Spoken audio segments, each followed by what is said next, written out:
Shad, how do we begin to overcome objection in the sales process? Brad, so I'm going to say something that's going to probably shock you and a few people as we talk about this.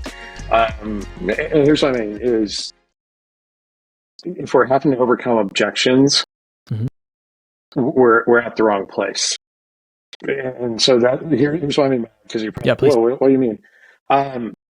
It's something we did or didn't do that got us there. So the objection you're getting, and I think through helping like staffing, recruiting companies I've worked with and that I work with right now, things like, hey, we already got an agency we work with, or we don't work with agencies, we do it all ourselves, or I'm not the right person, that gets decided at corporate, or this person or that person, or your rates are too high compared to what we have, or it's not a priority right now. Those didn't happen when you get those, right? Whether it's at the end of a kind of initial conversation, whether it's you've gone through your sales process, you're looking for them to decide and tell you yes or no, do you want our help? It's something we did or didn't do that leads to that. So a lot of times when people are like, I can always teach you, like, here's what to say when that happens. But what we ultimately need to do is not just look at putting out the fire when the fire is happening, but going back earlier in the process and go, what did we do or not do that led to that objection coming up? So for example, if I take we already have an agency and we're comfortable with them, well, did we bring that up earlier and say, well, hey, I know a lot of, Brad, a lot of agencies, or a lot of companies we talk to, they may already have an agency or they're doing things themselves and it's going pretty well. But as we get talking, they're still running into challenges like we're getting a lot of candidates applying, but it seems like we can't find the right ones that have the skills and the tools that we need to be successful for our customers. Or we think we got everything set with them and they're demanding too high of a rate in the market for what we can, our customer can support. Or we get them and they turn over quickly. That's really, what we need to find out earlier is, do they even have any of those problems or challenges that would even lead to them going, we should even look at someone else, right? So the big thing is, can you overcome them? Sure, but we're looking in the wrong place. Now, when you get an objection like that, the whole key is to not go, well, let me start telling you and justifying why you should work with us versus the competition. I see you smiling because you probably have seen that happen quite a bit. I know a lot of people have. Well, think about how you... Yeah, exactly, right? It's like, oh, no. You got to understand why we're different. Here's the thing, and we talk about differentiations and other pieces, right, wrong, good, or bad. All your competitors are saying very similar stuff. Right. So when you show up in that same way and you go, oh, let me tell you why we're different or why we're better, all that communicates to that prospective customer is that you're now trying to force and convince and sell me versus really understand and help me. And that's what your competition's doing. So therefore, I'm going to treat you like them, which means I'm going to go, I'm doubling down. Even if we got someone we work with that isn't doing all the right things or isn't as effective, or we're doing ourselves and we don't have it figured out, I'm going to double down on it because now you're making it like everyone else, right? Versus in that moment, the key is to go, let me not fight you. Let's understand and ask questions, understand where is that objection coming from, right? Like even if you think of rates, right? It's not a matter of the actual rate. It's a matter of, do I not see value, right? So I don't go, it's worth spending more with you versus who I'm using right now or doing on our own because I see you're going to do something or solve something or help us do something that we're not getting? Or is it truly, I see the value, Brad, I just don't know where we're going to pay, how we're going to pay for it, because that's more than we budgeted or we're expecting here, right? So that's how to put the fire out. But the whole key is we got to go, and where most people miss is that they don't go back and go, what did I do and what conditions created me getting this objection at this point? It feels desperate when you're grasping at that stage of the process as well, right? So when you start going through, well, we could do it for lower, or we could do it this way, or we could do it, you start to talk a little bit faster too, and you start fumbling on your own words because you weren't expecting the objection, you weren't expecting the possible rejection. It feels incredibly desperate. And I feel like that's where the commodity and the commoditization of the industry comes into play, right? So when you start trying to just do what everyone else is doing or do it a little bit better, that's why we have a negative connotation, a negative stereotype. So then, Shad, for you, it's thinking through the sales process in a way of how do we make sure that the process hits on all of these possible objections before we get to that stage of the game? Is that where we're going with this? That is. And here's the mindset that most people have from a selling standpoint, Brad, is that they go, I want to try to qualify in as many prospective customers or customers as possible. Mm-hmm. The mindset to really think about is how can I disqualify more of the ones that aren't a right fit earlier? Mm. Okay, so what do I mean is saying, hey, you know what? You probably already got somebody. You probably already are doing it yourself. You probably don't have these problems, because I want the folks who are going, either we don't, hey, we figured it out, great. That's not something I can help with. Or they're going, I'm not going to open up and admit because it's not a big enough priority to make a change, to fix these problems, or I just don't want to. I want those folks to disqualify themselves earlier. So the folks I'm working with are going, no, we do have those problems or challenges or those goals we're going after. We know that we need help, whether Shad, it's with your agency, your company, or somebody else, but we're committed to doing something about it. So, and then now it's just a matter of finding, can we agree along the way until we go, hey, let's agree on under these conditions we've talked about and these particular things, this is how we're going to work together. Sales is just a series of small agreements. Now that can mean that we can agree to part ways at some point along the way because something doesn't fit. It's not the right, fit for you. It's not the right time, right? It's not a priority. Maybe it's we can't deliver on something or under the conditions you're looking for, or we agree to keep going and agree to work together under the conditions. So by the time that you go, hey, yes, Shad, I want to work with you, it's okay. Even if you say, can you put it in writing? It's everything we've agreed to. There's nothing new, right? So that's kind of the flip is we got to look earlier to go, what are we doing or not doing that caused us to get to these conditions? Can we change that? And can we disqualify more earlier so that the folks that we're working with, we've gotten the objections out of the way.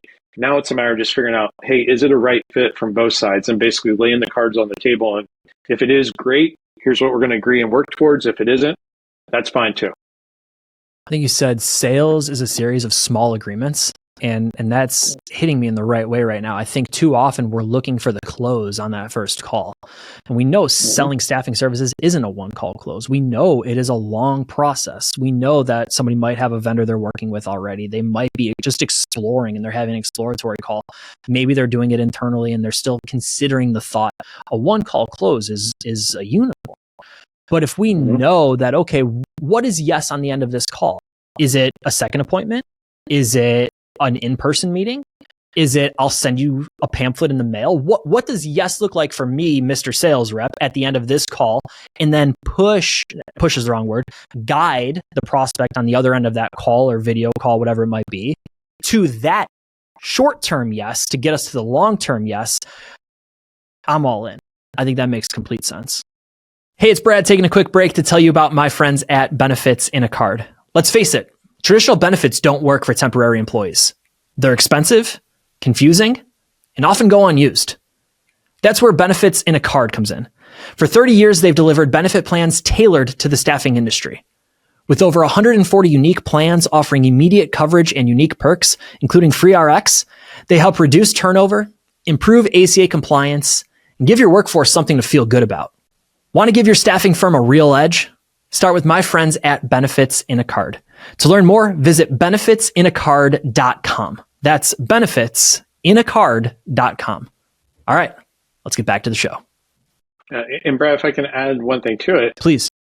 A lot of people, you've got the right mindset. It's just like, okay, let's get clear and agree to what that looks like. And yes, most sales processes, if you think from a customer decision process side, they're not I talked to you once, and there's some smaller companies, organizations that you talk to an owner, president, CEO, that's completely under them, or and it happens, but most aren't. And especially if you take the last few years from the pandemic, and now we've got the unknown economy situation with the tariffs and everything that's going on.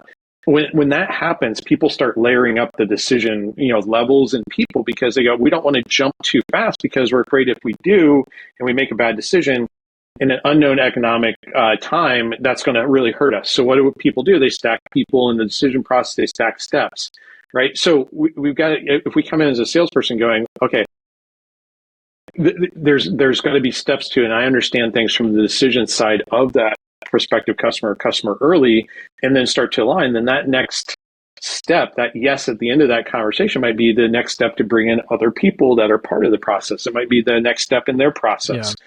And here's where I see too many people selling work too hard is like they're trying to dictate that to the customer versus, Okay, hey, if you're saying that you've got some of these challenges or goals you're going after that and they're important and it's worth having a next conversation, Mr. Customer, why don't you tell me how things work in your world so that we can agree and align on that versus me trying to figure it out and tell you. That's interesting. So I think often in sales, we try to control the conversation, right? We try to control the prospect. This is our sales system. This is how we do things. But is it really so hard to just ask, what's this look like for you? What's the next step for you? What would this look like in your world? If we sort of flip that mindset, I think we'll actually see much more success and probably have happier prospects on the other end of it because they're not pushed through another sales funnel that they don't want to be pushed through. Yep. Agreed. And I've been victim of this myself when selling is like working too hard. Like even things like, let's say you identify there's other decision makers to be involved and the person you're talking to agrees, yeah, let's bring them in. It makes sense to have that next conversation, make sure we're all on the same page. We're covering all the challenges that are important. We're all aligned before we take another step, right? That's a way to shorten your sales process is to do that earlier and to get that done. Well, a lot of people there I've seen, as I coached them, they're like, okay, well, I'm going to send you a calendar invite and I'm going to, right. And instead of going, okay, great, you got these other people. So how do we get them into a meeting? And all of a sudden the person you're talking to is like, well, I can see their calendars. Let me pick a date that works for everybody. We're throwing on. They already know I'm talking to you, or I'll bring them up to speed, and I'll let you know if something doesn't work with that date, we need to adjust. That's a lot easier than me going, I'm going to do this. I'm going to keep following up and try to force you into this. Is just how does it? Let people tell you, and a lot of times they will. You're still getting to the same goal or destination. Yeah. You're just guiding them along the way. And if at some point, going back to what I said earlier, sales is a series of small agreements. At some point they go, hey, we want to get off this ride. It's not, it's not going to go in the direction we want or what's beneficial. Okay, you get off this ride, then there's other people that get back on the ride. Why do you think we stereotypically go down this sort of desperate selling phase? A few reasons. That's a great question for a lot of people. Number one, we want it so bad, right? Yeah, think about from selling standpoint is we got goals, 3-year decline in the industry, right? 3-year decline in the industry. Yeah. SIA is only projecting 1% growth this year. Sorry to cut you off, but we do want it bad, right? Great points. Yeah, we want it really bad, right? And sometimes we're wanting it more than the prospect or customer is. And when I say wanting more, is like we want their business more than they're going, we really need your help. Right. We get really excited because we go, oh my gosh, I could truly help you. You're having problems with your recruiting process. I could truly help you. And we get so excited that we have a hard time seeing, well, do they really want our help? I always say this, Brad, it's my wife and I, we have a big house where we host our family for holidays. We got family members and love them to death. But they complain about the same problems again and again. And just because someone complains about a problem doesn't mean they're going to do something about it, right? The same thing with a prospective customer. Just because they complain, go, oh, yeah, we're using it right now, we're doing it ourselves, not really working, doesn't mean it's a priority. Well, if we want it more than they do, we're going to keep chasing and chasing. We have our emotions take over a lot of times, and that's what causes people to get into that desperation instead of going, okay, if I've got, and it's also a little bit of a scarcity mindset. It's like, okay, if I don't get this one, where's it going to come from? Versus having a mindset of going, if I'm doing all the right things, I'm going out there and just really focusing on helping people. I'm putting the action effort in on a regular basis. I'm tracking getting better. There is plenty of opportunity and abundance out there. So if it doesn't work with this one, it'll open up. I always think of Paul Lucian, our owner here, former owner, always said this to me in my first year, 11 years ago. I remember talking about him going, gosh, where's the next prospect going to come from if this doesn't work out? And he just went, hey, if this one doesn't work out, it's just God in the universe opening up bigger and better opportunities for you if you're doing the right things to help people. Yeah. And I've always stuck with that mindset, and somehow it's always worked out, right? So that's a few of the areas of where I see, my experience, where it comes from and that desperation. Yeah, it's interesting. I'm thinking about a relationship analogy, right? And it's sort of like that first date where, somebody finally smiles at you and it's like, oh, she's the one. And then you almost sort of get to like this stalking phase. And it's like, listen, man, this isn't working out. And you realize very quickly. And they can smell that a mile away. Right. And sales is the exact same though, right? And we're not realizing that there's a human on the other end of the 14 emails that I've just now sent. I saw something on LinkedIn. I think somebody said something like they finally landed an order after 106 calls to somebody. That would make me run for the hills. I would never work at that scale. Maybe that works for some people, but I mean, that's just a huge turnoff for me personally. I think you're right on it. It's casting a wide net of prospects. It's understanding that we do have a solution that works very, very well and believing in the service that we provide. And if somebody doesn't want it, being okay with that and saying, okay, I don't have to chase you. We're here when you're ready, saying that in better words, of course, but believing in ourselves and believing in our solution so well that if it doesn't work out for one prospect, knowing, okay, it'll work for somebody else. Yep. And the thing that the other piece that I didn't mention previously, and why we get desperate, is we have a fear of rejection, right? Like you said, it's okay if they say no. Yeah. A lot of us have that fear of rejection, and it goes back to stuff growing up. Maybe it was a person that you're really interested in, grade school, high school, whatnot, and you went up and asked directly, "Can we go out?" And they turned you down, right? And then all of a sudden you went, "Well, I'm not going to put myself in that situation again. That felt awful." Yeah. Right? And then it becomes I believe that's going to happen every time, even if there's not reality behind it. Well, when we have that, then we look for all the reasons for it to not be a no. And like you said, the 106 times, I mean, I hope it was a very big prospect for to put that effort in. Right. But also I'd be stepping back going, well, what could we not do that could shorten that? Are there things in how 100%. We make our decisions that if we changed how we're deciding, we would start to see a difference in how other people decide with us. But going back to that rejection, is I always think of, people around me, like my wife she hates telling people no, and she's gotten better about in the time we've been married. Mm-hmm. But a lot of times, like if we were working at home during the pandemic, we'd start to, after a while, we were living in a newer house, new community. We would get people stopping by, right, for lawn services and that. And I always knew when it was somebody stopping by that was trying to sell stuff, because she'd always tell me, like, I work upstairs in my office, she works downstairs. Mm-hmm. She'd be like, hey, my sister's coming by, like, because we have 3 dogs and the dog alarm would naturally go off. So she goes, just let your customers know. Yeah. Like, okay, no problem. That's awesome. Right. Well, when they went, the dog alarm went off and I didn't know, it was like, okay, somebody's stopping by. And undoubtedly my wife would come up if my door is open. She'd be like, hey, you doing anything, babe? And I'm like, no, what's going on? I knew what was happening. And she's like, can you come down and talk to this guy? Like, and I'm like, what are they trying to sell? And she told me, I'm like, would you like me to play the bad guy and say no? And she's like, yep. Because I would just, but it was, I would always tell them, like, hey, I appreciate it. I get it. I'm in sales. Like, I've knocked on doors before I get it. But here's the thing, we have no compelling need or reason for this particular service, right? So you can take us off the list. If you want to come back next summer, whenever, that's fine. But right now, like, I don't want you chasing me. Go figure out people who need your help. Yeah. And being that straightforward, and it's because I don't fear rejection, and I'd rather have people do that with me. And so therefore that gets into, us being okay with if they say no. Doesn't mean you can't understand and figure out what caused you to get that no, because that's how you learn. But at the same point, you got to be okay with getting that, so that way you can move on faster. It's interesting though, Shad. I think, yes, we all have a fear of rejection, and I'll agree, right?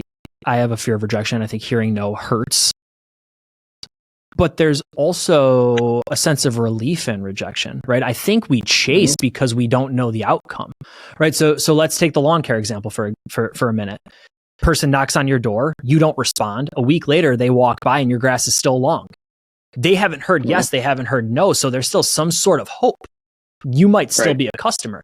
And I think where we struggle with as an industry is we're cold calling, we're prospecting, we're sort of casting such a wide indirect net that we haven't heard yes, we haven't heard no. So we just keep calling or we just keep emailing because, well, there might be something there. And we don't have the strong sales system in place that is pushing someone closer to giving us a decision. Whether it's yes or no, whatever it might be, that's fine. I can get over rejection. I can go to the gym and forget about it quickly if I have to. But let's at least give that to me so that I know, okay, Shad is not the prospect for me. Let's move on to somebody else. Mm-hmm. Yeah. And Brad, that's a great point. Hey, I've been doing this for 11 years coaching and been in sales for a lot longer, right? Like it still stings at times. I'm not going to sit here and go, I'm impervious to it. I'm human, right? Now the things are like, I've learned how to shift a little bit faster and go, okay, that mindset of just there's abundance, don't work out this, there's got to be something other better if I'm doing the right things. But also one of the things that helps with that is going, I can't control how other people react to me. Like one of the things I'll hear people say, from somebody like, I would never do that if I was in their shoes. Well, that's not you on the other end. Mm-hmm. Unfortunately, right? You're absolutely right. You wouldn't, but that's not you. All you can control are things from your side. So what kind of control is when I buy or make decisions, do I act in a way that I want people to buy or make decisions with me? Right. So like when I go to buy a car or something like that, or a big purchase, I'm very upfront and clear of here's what I'm wanting. Here's why I'm wanting it. Here's what I can do, pre-qualify myself from a dollar standpoint, et cetera. And just, hey, unless like this doesn't have a fit for the things I'm looking for, or we can't work out a deal, I will walk away from here buying a car. And then I do that because that's how I want people to interact with me. I have a complete belief that if you do that and put that in the universe, you're going to get more people back in the universe that come to you in that way. Yeah. But also it will help you adjust your toleration of folks that don't, or at least toleration to go, well, wait a minute, why are we doing this? Why do you keep putting off the decision? What's really going on? Versus just, okay, I'll just keep following up with you. That's one big thing. The other thing is understanding, okay, to your point, do I have a sales process structure system where I go, okay, I've made 15 attempts in various ways, right? Whether it's calls, LinkedIn message, email, text, stop in, whatever it is, this person or prospect is not responding for whatever reason, right? Let me close out for now. I can put them on a list if they are really somebody I believe fits my ideal profile, which I need to know that first is what is ideal for me, and put them on a list, come back to them in a couple of months, et cetera, and restart, or drip on them from a marketing if they've opted in. I can do that because sometimes it's just a timing thing. Like I look at, a few years ago, one of my biggest clients, it took 2.5 years to get them to become a customer because they said, hey, when we first talked, I got referred to them. They said, hey, we're going to need your help, but we're in the midst of acquiring a bunch of companies. We can't do anything from getting a sales until we get everybody into the fold where we can do this jointly. Right. And so I just said, okay, well, how do we keep in touch? And so we had touch points about once a quarter, with this certain individual who was leading everything until they finally said, okay, now the acquisitions are done, and now let's have the conversation and make sure this is the right fit to help. Yeah. Right. But it was, I didn't have to worry about it until 3 months from now. I had time scheduled in my CRM to go, okay, now it's time to reach back out. Or we had time on the calendar. I didn't have to worry about it because I went, that's just part of the process. Right. So that's being able to do that and being able to go, I can only control what I can control. And so how do I control things from my end, do the right things, and then yes, there's going to be more no's than yeses and more, you don't get responsive folks. And then you can start to look back and go, well, let me take a look and go, if I'm seeing like my cold call messaging is not hitting, or my texts or emails or whatever, or, I'm getting more of my successes coming from asking for referrals or whatever it is, how do I go deeper and do more of that? Like I get a lot of success at coming up for Colorado Staffing, talking in front of groups.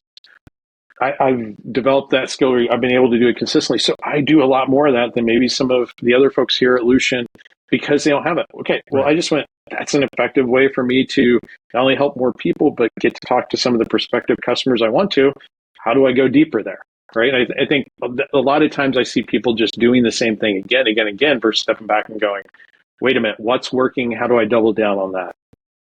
How does the junior sales rep develop the courage to tell somebody in leadership that they're going to try a new sales system or they're going to try a new approach? All right. So I'm thinking about the listener right now who's saying, okay, Shad, that makes sense for you. You can go out and speak more, but I'm new in this, right? I'm being told, okay, I'm going to call 50 people today. Tomorrow, I'm going to send 50 emails. Wednesday, I'm going to call them again. This is what I'm being told by my sales team lead. This is what I do. How do I break out of that and say, okay, I know this is how we do things here, but I'd also like to try ABC? Yep. Well, first you got to try the sales leader. Like, this is the person that signs your checks, right? So, first thing you got to go. Okay, let's understand the system and understand like where the numbers come from, right, et cetera. And if it's truly they've got a good path where they go, we've seen this as proven. Okay, let's start with it. Now, I always tell sales leader, I go, if this person goes, hey, within this, can I do this or try this or have success? Let them prove you wrong. Okay. And that's what I mean is like, let them integrate that in and prove you wrong. Now, if they're getting success with that, by all means, let's figure out how do we do more of that, right? Or how to go deeper. But if they're not, we go back to the proven way. Now, if I'm somebody new coming in, I'm going to go, okay, the first thing you got to start when you start from a prospecting standpoint is I want you to think of it's like a pie, right? Pie's got a bunch of different slices, right? Let's say it's 8 slices just for a number. Well, those slices might be cold calling, right? It might be emails. It might be texts. It might be going to networking events. It might be joining a referral or networking group, right? It's got all these slices. Well, when you're first starting out, you got to try a bunch of different slices to figure out which ones are the ones that fit best for you and work best for you. And instead of just going, oh, I'm just going to cold call. No, let's try a bunch of different ones. And then let's track to it and then have the data tell us, okay, hey, you're most effective or you're working well here. And then how can we go deeper on those ones that are working? Like when I first started Lucian, I probably had 8 or 10 different slices in the pie. Mm-hmm. And then over the years, I started to go, there's like 3 or 4 that are my main ones. Asking for referrals from customers in my network, doing additional with my current customers, speaking at events. I've got a couple of key networking groups that I work with and help.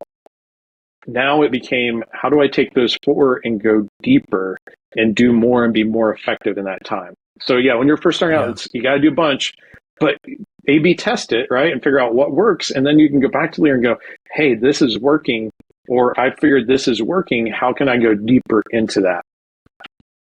I think what's important there is you're tracking the data behind it all. You're not just doing it for the sake of doing it, right? So if you're going to and you're not going off a gut feel. Right. Because it's super easy to maybe hit a home run when you get to the plate once and say, okay, well, this is what we're going to do now because it worked once. We need to say, okay, sure, it worked. Let's check the data. Do it for a week, do it for 2 weeks, whatever it is. Track everything, have the scorecard, have the benchmark data, whatever it is. Is it working? Is it leading to sales, closes, whatever? Track all of that. Don't just chase the new shiny object for the sake of doing it. Yes, chase it, try it, but also track everything that has to do with it. Yep. And if you're a sales leader, then it becomes, okay, now we've seen data. So when new people come in, you go, this is what we're doing. This is why we do it. And this is how we've come up to that. It's not just hey, we kind of feel like, no, we've got the data to support it.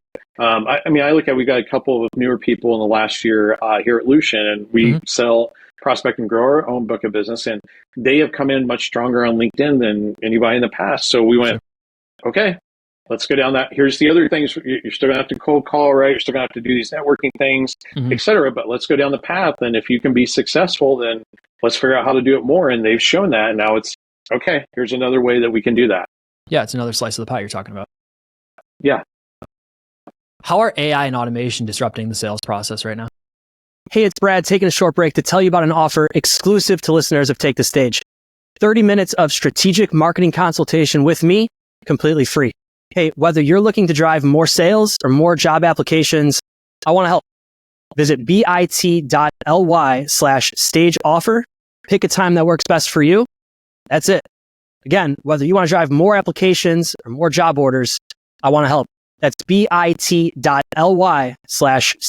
offer. All right, let's get back to the show. Great question. I just came off a podcast earlier today where we're talking all about this. Okay. The big thing is it's speed of data and information to our fingertips, and it's also, can we automate pieces of the process so that way we can keep focused on where we bring the most value from a selling standpoint, Brad. So here's what I mean is things like, I'm hearing a lot and seeing companies out there that they're automating the front end, like calls and prospecting. Now that's been on the path for a while, but now the AI agents and bots are starting to now make those calls and have conversations you've probably heard of, right? But so that's getting us to those folks faster. There's parts of the process we know is like, okay, information from calls into your CRM and that information and data, right? Being able to look at deals and go, okay, can we analyze those deals and go, have we done all the right things in our process that these should close, and we have predictability here in our pipeline versus I got a good gut feeling. Okay, if they're not, we're able to analyze quicker and go, what got missed? There's pieces like that, but the things it won't replace is your people still have to have a conversation with those decision makers and find out what is compelling to them to even get help from another recruiting or staffing company? Or are those things big enough and challenged enough that they go, we've got to prioritize this over other business initiatives going on right now? Being able to execute the sales process and qualify opportunities and potential customers and say, here's the ones we should go after, here's the ones we shouldn't. Well, we're going to have conversations to find out those key things in our process to be able to do that. Be able to, work through, get ahead of those objections and work through them when they do come up if we're not able to. Being able to ask for the business close, being able to grow, right? Those are still key fundamental conversations. It's just now I've got more data going into those where I can better understand markets, better understand customer challenges, even potential businesses. I can pull data down and we can look at it from a not only salesperson, but a management leadership and go, are we doing the right things and following process and qualifying? But it's never going to replace the human element of building that trust, building that relationship, being able to consultatively sell, uncover compelling reasons, figure out, do they want to take a next step or not? And can we align on that?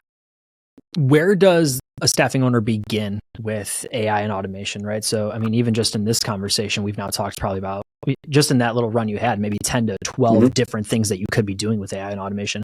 I think one of the biggest challenges is AI, sales automations. It's sort of the Wild West, right? No one knows exactly what they can do with it because you could do so much with it. And it's almost this, it's a sense of overwhelm, right? There's just so much. So I'm just going to stick to my same 12-step sales process. I'm going to keep making my phone calls, keep sending my emails because that's over there and it's scary because I don't know everything that I can do with it. So in your experience, where's the best place for someone to get started? Sure. So first thing is, let's understand what are the goals and things we're going after as an organization next 1, 3, 5 years. Because if we don't understand where we're going, it's like any tool. Tools are great, but they're not going to be great if we don't have a reason why we're using them, right? Or a hammer's great until you get a screwdriver. That's a great analogy, right? Yeah. It's just, we got to understand what are we trying to do in the first place and why, right? And get folks aligned on that. Now, once you've got that and you go, hey, here's 1 year, 3 year, 5 year, this is the direction we're going, everybody's aligned. Now it's to start to take an inventory really and go, what are some of those things where we could speed up the process by doing the mundane, the regular things could be automated, or we can make decisions and take data and analyze faster to help us in our process. Yeah. I'd love to say there's just one place to start. No, there isn't. You got to take an inventory and go, what's the one biggest one where we would have the biggest impact, right? The Pareto rule of 80% of your impact or your problems is caused by 20% of the solutions or the underlying challenges, right? So same thing. It would be taking a look and going, okay, if we were able to do this, that would get that sticking point in our process out of the way. Let's focus on that first. Can we utilize AI for that? I look at it from a sales training coaching standpoint, like what we're doing here at Lucian. And one of the biggest areas that's helped us is we get a lot of data. We use some tools to get a lot of data on the sales team when we first start in terms of here's where they're at and the gaps and challenges. Here's where they want to get to and the things that need to be put in place. We have all this data. Well, experience. I've been here 11 years. Like I can look through that data set in an hour or two and be like, okay, here's the strategies, like the goal strategies in line with the client on it. We can take that now and put it into AI chat GPT tools where it can do that in a matter of minutes. Right. That is a massive change for us where I can make decisions, things with my clients so we can get moving in that process so much faster. Right. That's been a big, that's starting to be a big game changer for us. So, it's really understanding where we're trying to get to, where are the big, holdups or things that we could be automating or making decisions faster and then going, let's pick that one and get into action and then track and test to get going on the way. Yeah, I think what's important there is one, you need to have clean data, right? So yes, it will analyze the data, but if your data stinks, it's only going to give you what you're giving it. And then two, I do agree with just getting started, right? So once you know the goal, you know where you're headed, you know the destination, come up with the strategy, the tactics to get there, right? Reverse engineer all of that. Eventually, you just need to get to work, right? And you need to try something and see if it sticks, track it, measure it, put it against a scorecard, get it against the benchmark data, and move. But eventually, you need to say, okay, this is what we're going to do. And I had Trisha Tampkin from More Essentials on a while ago, and her whole framework was, how can AI help me in insert task here? And she had that as a sticky note on her computer. And whenever, she sort of started going through the motions of like, how can AI help me in email, whatever it is. I mean, AI can help you do whatever it is that you want to do, right? It literally makes a family calendar of meals for my family of 4 now at the start of the month. Right? I never thought of that, but that's a great idea. Yeah. Shad, let me tell you, bud. Let's peel this back real quick because I'm super excited about it. So I built the GPT. It's my wife and I have a 3.5-year-old, we'll call him, and I have an almost 1-year-old. Blair, the almost 1-year-old, she's on her own because she's still eating, her pouches and things like that. But the GPT is built to now basically provide a monthly calendar of, I want to use my Traeger smoker once a week. We want one wrap-based meal every week. We want one crock-pot meal on Tuesdays because we're busy on Tuesdays, so I don't want to have to think about it. Every meal needs to have 30 grams of protein in it. It needs to have well-balanced with carbs and fats in there. It has some other dietary restrictions that we're conscious about because of who we are. It knows that, and then you type in the month, and it gives you what you want. I've just now started to coach it through, though. But wait, Notre Dame football's coming around. So on Saturdays, I want some sort of game day theme, or when the Bills are playing, I want to make sure we have a game day theme. And then it's also coached where, yes, we do like DoorDash as well. So twice a month, bake it in so that twice a month we can DoorDash whatever we want, but we're not doing it every other day. I gotcha. But how can AI help me in insert task here? And to bring this back to the sales system, we were making a handwritten, note every week of this is what we're going to eat for 7 days. It was taking time. It was boring. It wasn't fun to be a part of. So now we have a system where it's okay. Once a month, it spits this out. And yes, we can audible and we can change things on the fly, but at least we have some sort of structure and some sort of system for us. Love it. And I'm going to pick the brain more Colorado stuffing. Because now my wife, it's just the two of us, but we're on the go a lot with work and travel and stuff like that. And I've been trying to crack the code and looking at, getting some meal-based services, delivered, but that sounds like exactly amazing, right? And I think of, just some like little things, that it does like that. And going back to sales, similar things, if you just start clicking and go, instead of like, if I think of what's the top 3 things that I do, from a salesperson, right? Yeah. Prospecting for new potential customers. Right, that should be one and consistent because that's what keeps the engine going and fills the pipeline. Qualifying and closing opportunities, so being able to help customers and qualify and close and go, this is stuff we should, it's a good fit, whatever. And then, depending on the life, the type of sales role you're in, you might also have where there's opportunity to grow with your existing customers and offer different services or other recruiting projects for them, right? Well, if those are my main 3 things, and I got to look at what's all the other stuff that has to get done in the business, right? It's like CRM notes and admin because there's reporting and things that you have to do, right? Whatever it is, agreements with customers getting sent and signed, right, and back, etc. What's all the things that have to get done? And then what all those can I utilize, where it's AI or some other tool to automate to do so that way I stay focused on those top 3 tasks where I bring the biggest value. Yeah. I've also, since we're on the topic of AI, I've been using AI a heck of a lot to coach me through different things. So for the sales reps listening right now, upload a transcript to ChatGPT and ask it to coach you through some of the things that you've said, some of the things that you did. Where did the conversation turn? Where did it go negative? We didn't close this one. So here are the 5 calls that I had with Shad. Coach me through it. What could I have done differently based on this methodology, based on this system, based on where I wanted the call to go? And continue to coach it through. Just don't ask an open-ended question, but actually work with it as your sales coach. It's a very, very interesting tool. Again, I think it's the Wild West. There's so much that it could do, and there's so much potential, so much untapped potential that we just need to think about, okay, how can it help me in the task that I'm looking to achieve right now? I'm using AI for probably 3 to 5 core things in my daily life, and that's what I'm using it for. Otherwise, I can't be bothered with it because it's too much, right? There's just too much noise. So I think, again, to bring it back, to take it from the Bialy family planning dinner menu to sales, it's thinking through, okay, what's your biggest challenge and how can it help you in that given task? That's it. Goes back to what are we going after? Exactly. Right. Because yes, it is the Wild West. Like I look back, I'm old enough to date myself as I remember when the internet first came out and started to be, an email and stuff like that. I remember, the .com boom, right. And bust. The whole key of this is going, there's so much, like you said, it's the Wild West. Like we always said that when I was part of the .com boom, I was actually in the tech world at that time.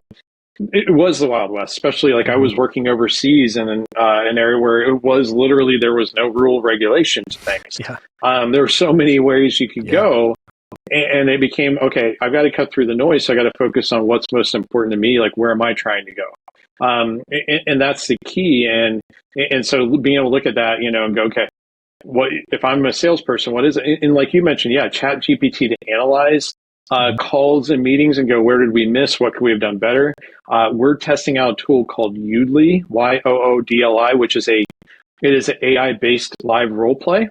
Nice. So they have agents, and you're role playing and practicing, and we're uploading our methodology and system into it, but also developing since I work with a lot of different industries, very industry specific situations and role plays to have people practice. So that way, in between our time that we're coaching and practicing live with them, whether in person or virtual, they're able to get reps and practice also, and it's giving them real time feedback right away. Love that. Yeah, I do the same thing for the show and working through show notes and thinking through questions to ask people like yourself and having an AI coach specifically in GPT to do that for me, and I love it. I don't do enough role practice and going through that whole system on the sales side of things, but I think it's a great tool for that as well, even just using voice mode. But yes, there are great tools available. Shad, before I let you go, I want to give you the floor to share a little bit more about yourself and what it is that you and your organization do to help the staffing and recruiting industry. Yep. Thank you, Brad. So I work with Lucian. High level, we do sales leadership, sales management, sales consulting, training, coaching. Kind of four big areas we help people. Strategy pieces, taking a look at, do we have those goals clear? Are we aligned as a leadership team and communicating down to our people? Do we know what we're going after from growing, current market share? Are we clear on what that ideal client looks like? So like we're talking about, we've got the goals we're going. Structure pieces. Take a look at the process. Like we started this off with objections. Well, it's not where you're getting it. It's what's happening before. We got the same thing with our selling process. If we're getting certain outcomes we don't want, let's take a look back and go, what do we need to change, do differently, train, coach our people to do effectively so we get ahead of those outcomes and problems, or we may disqualify and go, it's just not a right fit and we're out of there sooner. Having the right metrics and KPIs in place, we're tracking the right things, building our staffing and recruiting process for sales specific roles, and having the right tools to really figure out, are they strong people and fit for our organization from a selling standpoint, helping put that in place, understanding our staff, what skills and strengths they have, what's missing. If we go, these are the goals we want to get to and we're here now, what do we need to put in place from structure, strategy, skill sets to help us get there faster versus just throwing stuff at a wall and hoping it sticks. And then finally, it's the skills of actually helping and train and coach your people, whether managers, how to coach, hold people accountable, motivate effectively, leaders, how do I lead my organization from a sales side, down to the frontline salespeople and in various roles of how do I have those conversations in my real life? How do I utilize the process and tools? How do I do these things? So that's kind of the four big areas where we help in recruiting staff. I know it's been tough. I've been working with clients for 9+ years now. The last few have been brutal, as you know, where the fundamentals and going back to those four areas are very key right now. I've consulted with hundreds of staffing firms over the last year, and if you're anything like the owners or sales leaders I'm talking to, you're probably asking the same two questions. How do we open more doors to get more conversations? And how do we close more deals? Here's the good news.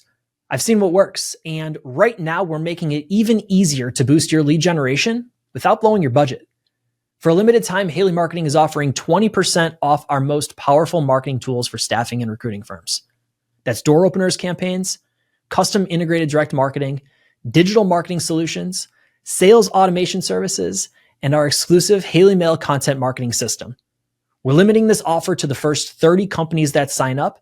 And if you're already a Haley Marketing client, the discount applies to new services only. So if you're ready to drive more sales in 2025, we'd love to help. Head over to bit.ly/Bialy20 to learn more. That's bit.ly/Bialy20, all lowercase, to learn more. All right, let's get back to the show. And Shad, before I let you go, I want to run you through our rapid fire round if you got a second. Okay, sure. One book that has fundamentally changed your life. I love it. I saw your notes and I prepared for this. Good. Because there's a lot of books I've read. Obstacle is the Way by Ryan Holiday. This book is all about, do you look at obstacles and go, oh my God, this is tough. I hate this. This is so hard. How am I going to get through it? Or do you go, yeah, it's tough. Let's be realistic. But how can I utilize this to get better and improve? I'm a big fan of all his books. I follow Stoic philosophy, but that one is the starting point. You got it on your Audible? Were you looking at it? No, right I wasn't ignoring you. I read The Daily Dad, which is also Ryan Holiday, and I wanted to fact check to make sure that it was him and not somebody else that I was getting wrong. But I love that Daily book. Yeah. Yeah, The Daily Stoic, I get that every morning. I read it. It's amazing.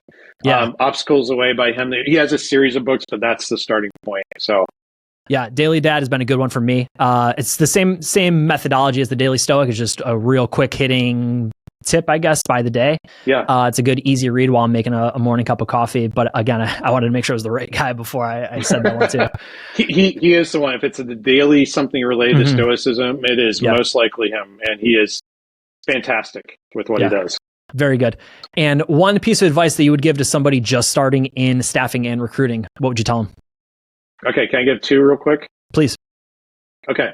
Number one is learn from everyone around you as much as you can, as fast as you can, from customers, potential customers, the folks in your field, leadership. We call it that kind of like you're the newbie type.